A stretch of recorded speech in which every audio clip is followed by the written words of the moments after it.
I'm Dennis Dorogi, and I build dulcimers primarily. The main variety I make are the mountain or plucked dulcimers that are considered American developments. They, like all of us, come from European roots or background, and the instrument on the left, little instrument, is called a scheitholt, and it's a European instrument that most historians believe the dulcimer developed from. You can see the instrument right next to it is an elongated instrument, but was found in this country. This is a replica of the instrument that was found in this country, one that I make. And it's sort of an in-between, or best way to put it is a transitional instrument from the European scheitholt. The scheitholt is the German name for this instrument. It existed in many European countries, so they would give it the name of the particular country that it was in. But scheitholt means literally a stick or a piece of wood. What all of the instruments are essentially are fretted zithers. That would be the proper category to put them in. The dulcimer, which is more of the hourglass shape, or this particular shape over here, the teardrop shape. These are the two basic shapes that the American or the plucked dulcimer usually come in, and there are just many variations of these two particular shapes. These shapes have never existed in a form of a fretted zither in Europe, so that's why we can safely say it's an American development. The beauty of the dulcimer is the fact that it's not really a particular shape or a particular form. The only critical part is the fret pattern of the fretboard. Now that's something that you can't change. It has to be a certain dimension, and the spacing has to be so. But the rest of the instrument you can vary greatly. You can change the shape, so from a creative standpoint it allows the maker a considerable amount of creative freedom. A lot of people start out in crafts and get involved with the fine arts. Well, I started at the fine arts and saw that there was a lot of merit in a finely made object. To me, it doesn't make much difference whether I make a sculpture of an object or I make a sculpture of a musical instrument. The musical instrument is an object too. This is a basic template of the shape of the instrument that I use to cut out the tops and the bottoms and to also make the design for the hearts. I also do the same thing for the scroll. This shows the shape of the scroll and also the placement of the peg holes. You can see how it corresponds right to the scroll here. The carving of a scroll to some people seems to be a very difficult process, but it's really relatively simple if you follow basic procedures. I do consider the scroll a very important part of the instrument. Some makers don't look at the scroll as very much consideration. It does take a lot of effort to make a scroll, and primarily they leave it out because they just want to simplify the construction. But however, I enjoy the scroll, and I take a considerable amount of time to do the best job I can. The instrument is considered a folk instrument. You know, the people in the hills where they didn't have radio or television many years ago, and they're really isolated by the fact they didn't have good roads or means of transportation, so they really had to make their own entertainment, and that's one reason why the instrument really came to being or really evolved. Now today it's being used in folk music, and folk rock musicians are using it. I made an instrument for Steppenwolf, one of the rock groups, and it's being used for all different types of music, of which it really wasn't originally meant for, but so be it. That's the evolution of an instrument.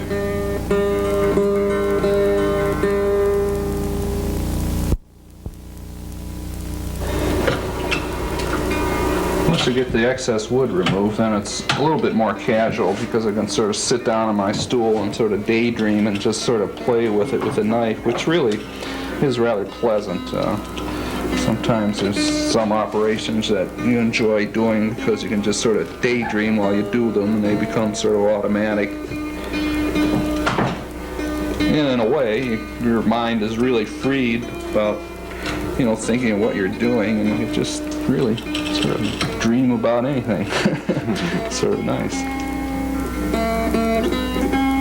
what really takes time is sitting down and refining it and making it more or less perfect, because you have to, of course, do the other side of the scroll and balance them off and do a process of trimming here and trimming there.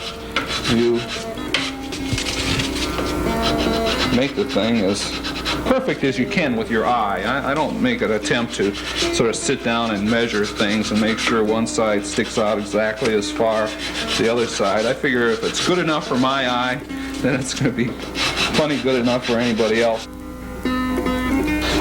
This one, the scroll is completed. The peg area has been mortised or chiseled out and cleaned up and filed, so you can get a pretty good idea of the type of work that is involved in getting it to that point.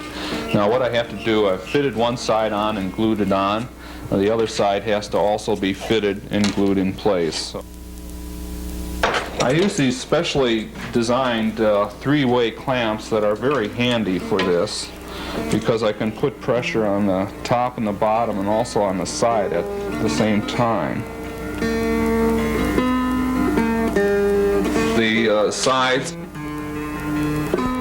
are bent over a hot copper pipe so that they conform to the essential shape of the instrument. The sides are just, the straight sides are just wetted with a sponge and placed over this hot pipe, and by doing this you create steam which relaxes the fibers of the wood and enables them to be bent in almost any shape that you want. Now this is done freehand. Actually it might sound like a crude and simple way to do it, but it's really the fastest and best way I've found. I'll file this out, make a smooth transition so that there won't be any variation at all or change. Right now the scroll's a little higher, but that'll be worked out later on. So that is left to dry then, and you can go on to the step of gluing on the tail block later.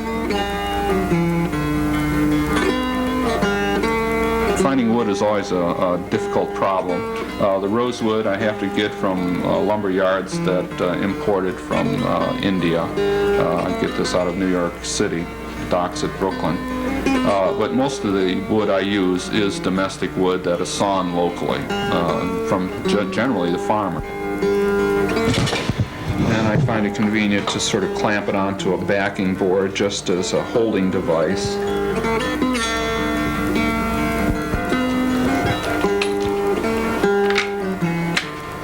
And I plane the brace to a triangular cross-section. This way I'm getting rid of all the excess wood that's really not needed, yet maintaining the integrity of the strength of the piece of wood. A little triangular cross-section has approximately the same amount of strength as a rectangular cross-section would have, but it lightens it up and it allows the instrument to vibrate a little bit freer. And then with a knife, these are shaped down on the end here, cleaned up.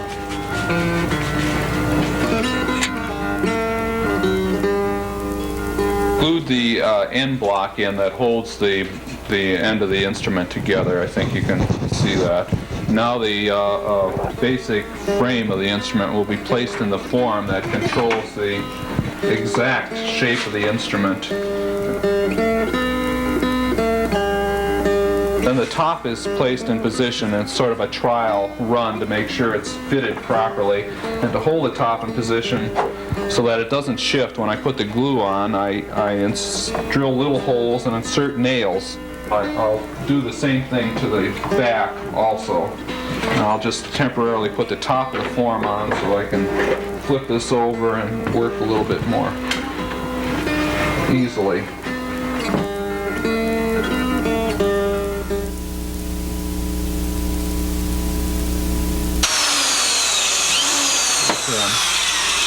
Drilling a hole for the nails. Again, these are just temporary devices that are pulled out later, and the holes that I drilled will be plugged with wood so that it will be hardly noticeable. Now the next step is one that I have to do, sometimes forget, is to sign my name. Sometimes I put it on a piece of paper. I don't have any fancy labels or anything printed up, so I figure my signature is as good an identification as any.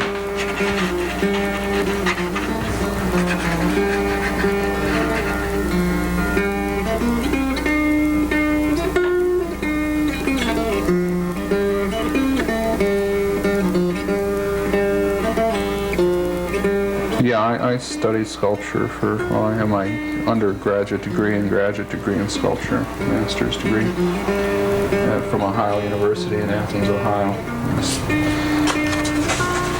Primarily concentrated in working in wood. I'm afraid I just sort of like all the old wood carvings and ship figureheads and cigar store Indians and things of that sort.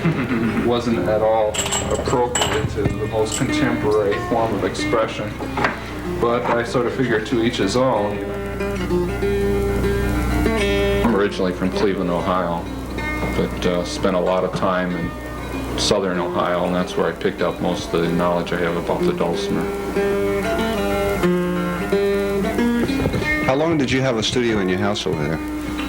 Oh, from about 1969 to 75, really. I just moved out here. So I worked in a real tiny room for a period of 5 or 6 years. And then the machines were in the basement. It was really rather unbelievable. In a way, sort of cozy, though. I sort of enjoyed working in a house because you never had the feeling like you had to go anywhere to work. You're always, just step in a room, and if I wanted to glue something, I could glue it, and if I wanted to, wait around, I could go out and talk to Ruth or kids or watch some television and go back and work.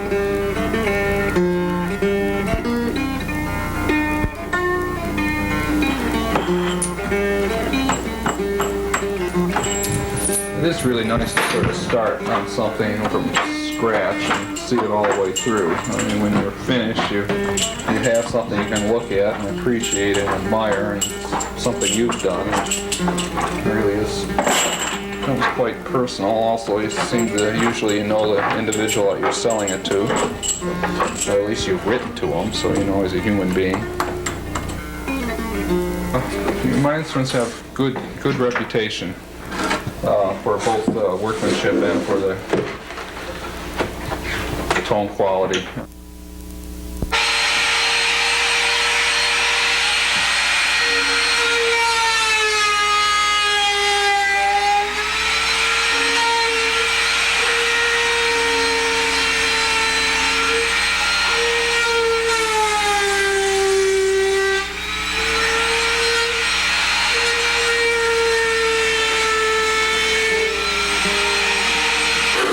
This is one of those fussy jobs that just sort of takes a little time and really can be a little bit enjoyable.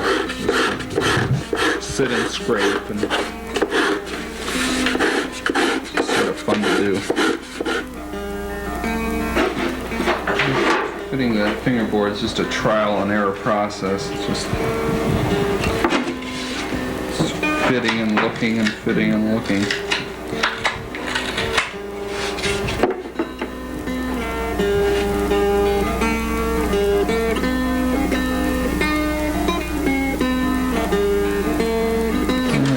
Check to see if the fingerboard is straight. And just sort of control that slightly with the clamps.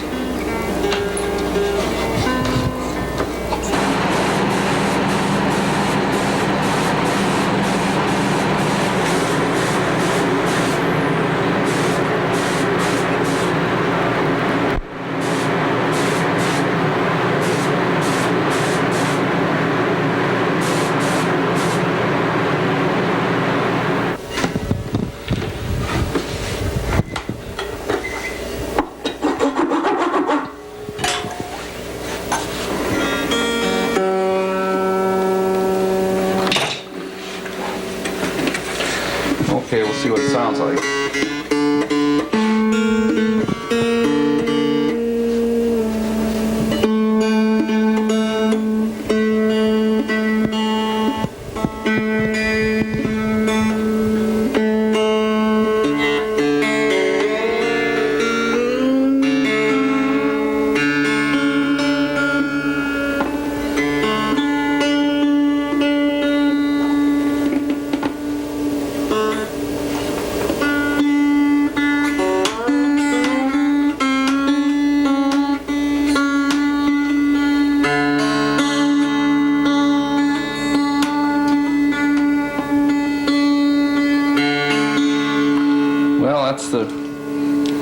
first few notes out of this instrument. It's always sort of fun to play it. I hope we can keep it in tune. The strings stretch a little bit at first.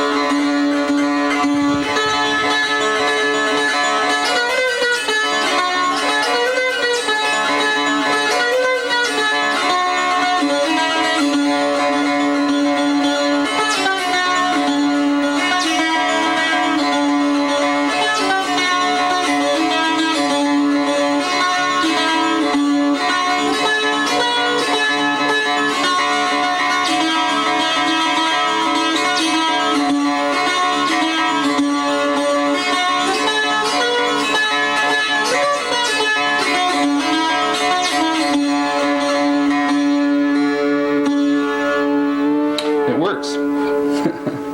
It sounds pretty good.